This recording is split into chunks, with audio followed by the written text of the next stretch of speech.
Забрана за користење на пиротехника и драконски казни до 10.000 евра за тие кои нема да ги почитуваат овие правила.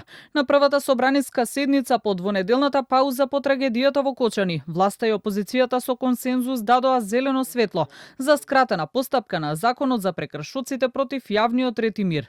Не е дозволена употреба на пиротехнички средства утврдени со закон во објекти и простори од затворен тип. На физичко лице кое постапува спротивно на одредбата, ќе му се изрече глоба во износ од 200 до 250 евра. За прекршокот од ставот 1 на овој член, ќе му се изрече глоба на правното лице од 500 до 1000 евра за микротрговци, од 1000 до 2000 евра за мали трговци, од 3000 до 6000 евра за средни трговци и од 5000 до 10000 евра за големи трговци и за одговорното лице од 250 до 500 евра во денарска противвредност. Пишува во законските измени. Ова е само еден од многуте мерки кои ги подготви ВМРО-ДПМНЕ со цел да се спречат несреќи како последната во Кочани, порачаат владеачката партија. Генерално се стеснува обршот спрема користењето, односно ризиците со пиротехника во затворен простор. Исто така со законот се предвидуваат и механизми и регулатива со која што на прекршителите глобите се зголемуваат, некои се двојни.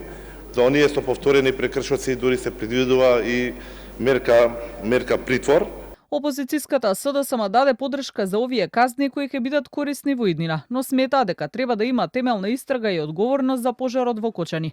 Најавија дека ќе бараат да се формира анкетна собраниска комисија, а вела дека е прифатлива иницијативата и на власта да се реактуализираат и автобуските несреќи со Дурмотурси, Беса Транс, како и пожарот во модуларната болница во Тетово. Оставаме шанса на институциите. Истрагата е во тек и затоа нашиот став е дека треба професионално и неселективно да се заврши целата истрага, да не обструираме во текот на истрагата, по завршувањето на истрагата, како Социјалдемократски сојуз ќе излеземе со став за идните наши действувања. И од ДУ имаат слична иницијатива за парламентарна комисија за Кочани, но според информациите од собранието ниту една од партиите формално нема побарано. Инаку во законодавниот дом во изминатите 2 недели не се одржуваа седници со образложение дека така се договориле консензуално во знак на почит кон загинатите. Денеска продолжија со работа и седницата ја почнаа со едноминутен молк за 59 загинати.